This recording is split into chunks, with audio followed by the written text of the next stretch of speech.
Mais non. Jean-Sébastien Ferjou, sur ce drapeau brandi... journalistique. Non mais arrêtez. Je suis désolée de parler de naufrage journalistique. Faites aussi votre métier en tant que responsable politique. Répondez aux accusations. Lui-même l'a dit en disant champion frère. Oui. Frère, c'est pas un terme républicain. Républicain, c'est citoyen. Frère, c'est un terme de l'oumma musulmane. Voilà, il a débordé complètement, et je suis désolé, ce qu'il fait aujourd'hui, c'est une méthode de nazi d'aller exécuter des gens qui n'ont aucun rapport avec la prise d'otages.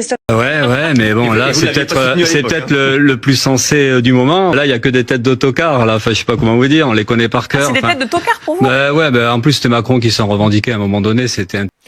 Où que tu sois dans le monde, mon ami, je te passe mon bonjour. Les amis, bienvenue sur cette chaîne. Si c'est la première fois que tu débarques, abonne-toi, laisse-moi un petit pouce j'aime, ça m'aide énormément. Et mets-moi un petit commentaire pour me dire ce que tu en penses, s'il te plaît. Les amis, voilà 4 petites vidéos qui m'ont fait plaisir cette semaine. Donc la dernière, c'est sur Philippe Poutou. Évidemment, toujours magistral. J'adore ce mec, j'adore. Je lis que...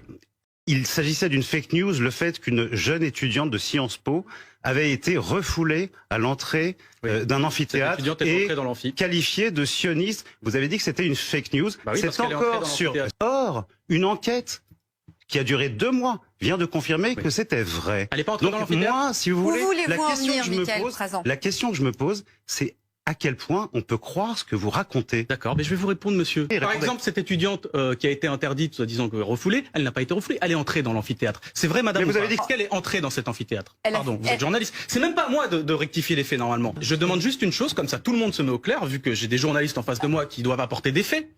Cette étudiante a-t-elle pu entrer dans l'amphithéâtre? Pardon, mais on n'est pas là pour revenir sur ce qui s'est passé à Sciences Po, mais pour revenir sur ce qui s'est passé à l'Assemblée nationale. Il y a eu un rapport de la direction de Sciences Po qui considère que la phrase a été prononcée d'une manière ou d'une autre. Elle est entrée ou pas dans cet amphithéâtre? Elle est entrée dans cet amphithéâtre, vous le savez tous. Faites votre travail. Vous êtes journaliste, quelqu'un dit des faits qui sont faux. Le sujet, c'est qu'on ait voulu l'empêcher. Est-il légitime de dire à quelqu'un, vous ne rentrerez pas, quand bien même la personne finit par pouvoir rentrer, à raison de sa confession? Oui, mais non. Jean-Sébastien Ferjou, sur ce drapeau brandi... journalistique. Non mais arrêtez. Je suis désolée de parler de naufrage journalistique. Faites aussi votre métier en tant que responsable politique. Répondez aux accusations. Je réponds. Allez-y. Plutôt que de parler de naufrage journalistique, ça devient très désagréable. Je suis désolée. Vous pouvez être désolé si vous voulez. Continuez. Vous m'invitez. Attendez, pardon. Mais on vous invite avec plaisir et on vous écoute. Je vous remercie de me laisser m'exprimer. Mais pardon de vous le dire, depuis 7 mois, je trouve qu'il y a un naufrage journalistique dans ce pays. Quand c'est moi, militant politique, qui n'est pas censé apporter les faits établis, y compris par la presse, sur le devant de la scène. Et que vous ne rétorquiez pas à quelqu'un qui dit des choses qui sont fausses, c'est aussi un naufrage journalistique. Prenez-le comme vous voulez, c'est pas grave. Meyer Habib dit que vous avez tenu des propos antisémites et qu'il va porter plainte contre vous. Qu'il porte plainte, c'est pas grave. Il n'a même pas demandé l'intervention du journaliste. La journaliste elle-même devait déjà intervenir. Parce que là, on est sur les faits. On est dans une évidence que la personne vient, sort une fausse information, et en plus de cela, il accuse le David Guiraud, là, devant la journaliste pour des faits qui ont été déjà établis par le passé, et la journaliste se tait, elle ne dit rien. Et pourtant, face à cette vérité, qu'est-ce qu'elle fait, la journaliste? Elle s'énerve, elle élude, elle esquive même. Elle refuse de répondre, elle refuse de confirmer sous prétexte que ce n'est pas le sujet. Mais on s'en fout que ce soit le sujet ou pas. Quand une personne vient sur ton plateau mentir, sujet ou pas, tu le recadres. Tu lui dis non, ce que tu dis là n'est pas vrai. Je vous ai invité ici, c'est pas pour sortir des mensonges. Mais elle, par contre, ce qu'elle fait, elle change de sujet. Parce que admettre la vérité sur un point, c'est reconnaître que ce n'est pas toujours l'extrême gauche qui ment. Mais dans le fond, elle a peur. Elle a peur. Peur de froisser ceux qui tiennent sa chaîne. Peur de s'opposer à la ligne éditoriale. Peur de valider ce que dit David Guiraud. David Guiraud fait partie de LFI. Si tu valides ce que LFI dit, je vous laisse imaginer la suite. David Guiraud ne fait que demander une chose, des faits. C'est devenu une norme. Quand un sujet gêne, on veut l'éviter. quand la vérité dérange, on temporise. Quand une personne clivante a raison, on nie pour ne pas valider son camp. En France, on a clairement un lien entre les populations immigrées et le foot, ça c'est clair, au tel point d'ailleurs que le président de la République lui-même l'a dit en disant champion frère. Oui. Frère, c'est pas un terme républicain, républicain c'est citoyen. Frère, c'est un terme de l'oumma musulmane, où on appelle l'autre frère ou sœur. J'ai été franchement, très choqué par l'utilisation de ce mot par le président lui-même, qui donc envoie un signal à cette population autour du football. À mon avis, ils s'ennuient, ces gens. Ils ne savent plus quoi faire chez eux à la maison. Ils sont là, ils se disent « Wow, il a parlé de frère !» Oh, frère, c'est dans le dictionnaire français. Et qu'est-ce que tu racontes? Ça, c'est de la folie. Vous me dites ce que vous voulez, mais ça, c'est de la folie. Il reprend une expression reconnue dans le monde de foot, popularisée par Lucas Moura, pour ceux qui connaissent le foot. Le petit Brésilien, là, soit qu'on l'avait dit, soi-disant génie, qui est venu vers 2013. Oui, ça date déjà, oui, ça date. Et c'est lui un peu qui lançait champion, mon frère, quand il gagnait la Ligue 1. Mais c'est un truc de dingue. C'est une phrase festive, affectif, populaire, rien de plus. Je ne sais même pas comment vous expliquer ce terme vraiment, ce que ça représente vraiment, hormis du contexte du foot. Hein. Dites-moi dans les commentaires, aidez-moi un peu dans les commentaires. Mais c'est quelque chose de... Ouais, c'est affectif, quoi. Enfin, mais sur un plateau de télé, t'as un commentateur, t'as un mec, il voit un appel codé à l'Oumma, à la fraternité musulmane. Mais ils n'ont rien d'autre à foutre. Je vous dis, ils n'ont rien d'autre à faire. C'est pas possible. Et c'est là qu'on mesure le délire qu'il y a, quoi. Ils veulent islamiser tous les débats. Tout et tout. Je vous l'ai dit l'autre fois. Tu passes dans la rue, tu vois 3 personnes en train de manger un couscous. Ben, le mec, il va te dire, ben, le quartier est islamisé. Tu vois? Ah, on ne mange plus français. Non, mais sérieusement, on mange plus français ici. Non, mais c'est du délire. Une simple phrase devient une menace. Une expression de vestiaire devient un signal religieux. En plus, tu vois bien que cette phrase est sortie dans un contexte festif. Dans un contexte où le PSG a gagné sa première Ligue des Champions. Ça, c'est une petite pique pour vous. Oh, ça vient du cœur. Non, mais sérieusement, dans la devise française, je crois que c'est liberté, égalité et fraternité. Corrigez-moi si je me trompe. Donc fraternité, il n'y a pas frère dedans. La fraternité n'a jamais été un danger. France de fou. Hein. C'est dingue, ça. Mais en attendant, nous devons stopper ce massacre parce que aujourd'hui, sous prétexte, je dis bien sous prétexte de sortir des otages, Netanyahou fait exécuter tous les jours une centaine de Palestiniens qui ne sont même pas liés au Hamas. Donc je suis désolé, mais ce sont des exécutions, ce sont des méthodes de nazis, quoi. Ce sont des mots très très forts que vous employez, on ne peut pas quand même ne pas revenir dessus. Des méthodes de nazis, Guillaume Ancel, ils vous appartiennent ces mots, mais néanmoins ils sont très forts. Vous ne les jugez pas en y réfléchissant à nouveau un peu excessif. Il n'y a pas que Guillaume Ancel, puisqu'il y a un mandat d'arrêt, comme vous savez, de la Cour pénale internationale contre M. Netanyahou et l'ancien ministre de la Défense, précisément pour ces motifs-là, déplacement de population et blocage de l'aide humanitaire. Donc, et ce mandat d'arrêt a été déjà publié. On connaît la portée symbolique de ces mots lorsqu'il s'agit évidemment de l'État israélien. Ce sont les mots que vous choisissez aujourd'hui. Mais je travaille avec le mémorial de la Shoah. D'accord, ma marraine est juive. Donc, le premier qui essaye de me traiter d'antisémite comme Netanyahou, il viendra m'expliquer comment il fait les choses. Ce n'est pas ce que je veux faire. Vous savez la portée de ces mots et à quel point ils sont contestés. Je veux que vous puissiez les expliquer. Exécuter volontairement une centaine de civils tous les jours, parce que c'est ça que fait Netanyahou aujourd'hui sur la bande de Gaza. Il n'y a même plus de cible du Hamas. C'est des bombardements. Aujourd'hui, on tourne entre 100 et 150 bombardements par jour sur la bande de Gaza. Il n'y a pas de cible militaire. Les militaires israéliens essayent de convaincre Netanyahou d'arrêter cette boucherie et lui leur répond.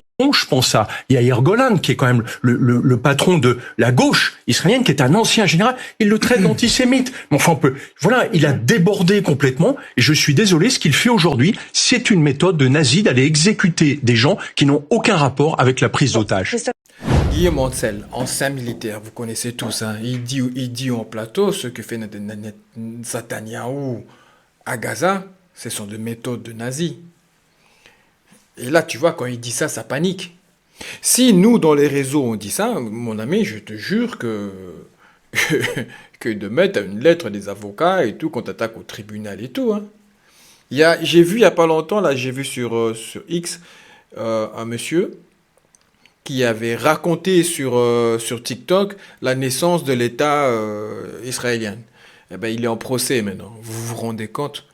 Il est en procès.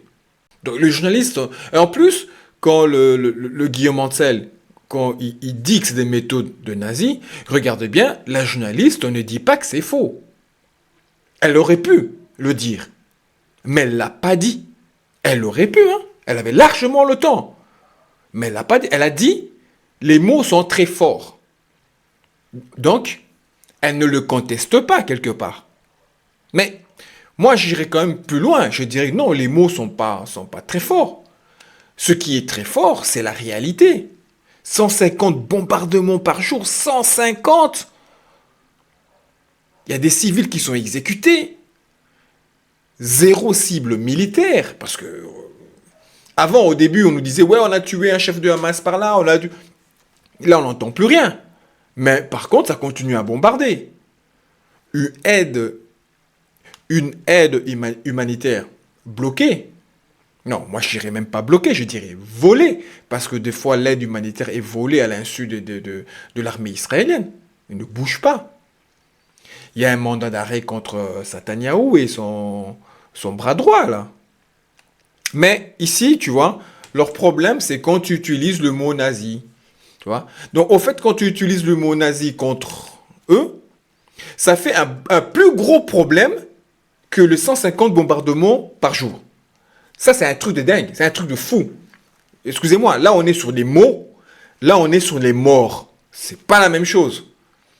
Donc, les morts devraient plus vous heurter que les mots. Oui, ils sont les rescapés de la Shoah, tout ce que vous voulez. Mais ce n'est que des mots. Ça ne tue personne. Mais là, on bombarde, on tue, on exécute.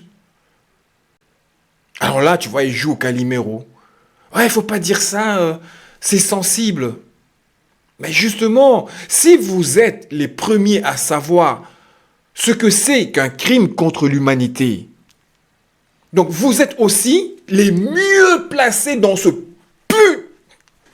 de monde pour le reconnaître.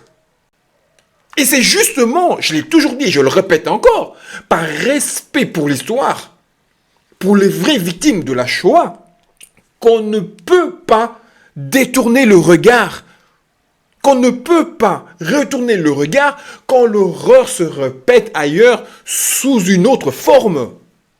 Alors oui, ça ne justifie aucun attentat, ni le 7 octobre, ni aucun autre. D'accord avec vous. Mais ça n'excuse pas non plus un massacre quotidien. Bon, on a toujours dit 2 poids 2 mesures. Ça, la phrase est devenue tellement habituelle que même quand je le dis, ça sonne même... voilà. Quand la Russie tue, bah, c'est un crime de guerre, c'est génocide, c'est tout ce que vous voulez. Enfin, ils n'ont pas encore parlé de génocide en Russie, mais ils ont parlé de crime de guerre. Mais quand Israël bombarde, on parle de riposte légitime. C'est quoi la différence? Ben, je vais vous dire, moi, la différence. À Gaza, c'est des Arabes, et en Ukraine, c'est des Européens. Voilà la différence. Et ce qui est vraiment indécent aujourd'hui, c'est plus ce qu'on voit. C'est plutôt ce qu'on n'a plus le droit de dire. David Lisnard, Philippe Juvin, Vincent Jeanbrun, Laurent Wauquiez, Bruno Retailleau, vous vous dites pas quand même, on a quand même un petit peu raté notre coup? En fait, ça aurait dû être Villepin le Premier ministre. Ça aurait peut-être été effectivement moins mauvais. On a déjà donné. Ouais, mais bon, là, c'est peut-être le plus sensé du moment. Là, il y a que des têtes d'autocar. Là, enfin, je sais pas comment vous dire. On les connaît par cœur. C'est des têtes de tocard pour vous. En plus, c'était Macron qui s'en revendiquait à un moment donné. C'était un terme à lui, le tocard. Les amateurs. Soyez fiers d'être des amateurs. Donc non, mais tocard, c'est plutôt une insulte. Oui, parce que là, on parle quand même du président du groupe des députés LR à l'Assemblée, du président du Sénat. C'est con, je viens juste de parler. C'est 15 minutes que j'attends et puis j'arrive pas. Oui, mais parce que tocard, je suis obligé de vous reprendre. Si vous voulez, mais vous pouvez attendre après. On a le droit aussi de dire ça. On a le droit aussi de dire des choses comme ça, parce qu'en fait, là, vous réagissez à ce terme-là, mais ces gens-là, ils se foutent de la gueule du monde. Ils ont gouverné contre la population. Ils ont appauvri. Enfin, là, on discute. Enfin, je suis désolé de vous dire ça, mais c'est chiant de discuter, de commenter les paroles de Barnier. Enfin, c'est du cirque, tout ça. C'est du cirque. Alors, c'est la petite bulle entre riches, entre privilégiés. On est content, on est là. On va s'inviter ses petits amis. On va choisir son gouvernement avec ses potes. On va négocier parce que ça se passe comme ça. Et puis pendant ce temps-là, dans les hôpitaux, dans l'éducation nationale, dans la rue, c'est la merde. Et puis c'est la pauvreté, c'est les inégalités sociales. Je sais pas si vous avez vu le rapport du Secours populaire. Voilà, c'est une pauvreté qui explose même. C'est pour ça que le seul truc qui était intéressant, pourquoi on pourrait pas dire que ces gens-là, ce sont des tocards, dans la mesure où en fait, dans quelle situation ils nous ont mis en fait, depuis qu'ils dirigent, depuis qu'ils gouvernent, c'est les mêmes réponses, les mêmes solutions. Et puis en fait, il faudrait avaler tout ça, il faudrait accepter tout ça gentiment. Est-ce que vous vous dites pas quand vous voyez, pardonnez-moi, Philippe Poutou, quand vous... Enfin, Philippe Poutou, les amis, fidèle à lui-même en tout cas. Il est toujours aussi franc, toujours aussi direct. Et c'est en costume. Lui, il vient toujours... un citoyen qui représente vraiment le citoyen. Si vous voulez vraiment emmerder le monde, si vous voulez vraiment emmerder les politiciens, c'est les gens de gens à voter. C'est une gifle qu'on donne à tous ces politiciens-là. Un mec comme ça qui est élu, bon, je sais bien que ça n'arrivera pas, c'est un peu utopique ce que je dis, mais je suis persuadé qu'un mec comme ça, élu, je vous assure, ça va changer la face du monde. Je vous le dis. Bon, je ne sais pas ce qu'il va faire de... Enfin, il va peut-être... Bon, j'en sais rien. On serait peut-être étonné. On serait peut-être étonné. Bon, il fera peut-être des conneries. De toute façon, qu'est-ce que vous voulez qu'il fasse de pire que ceux qui sont au pouvoir font? Il les traite tous de tocards. Et il a raison. Parce que être tocard, c'est pas...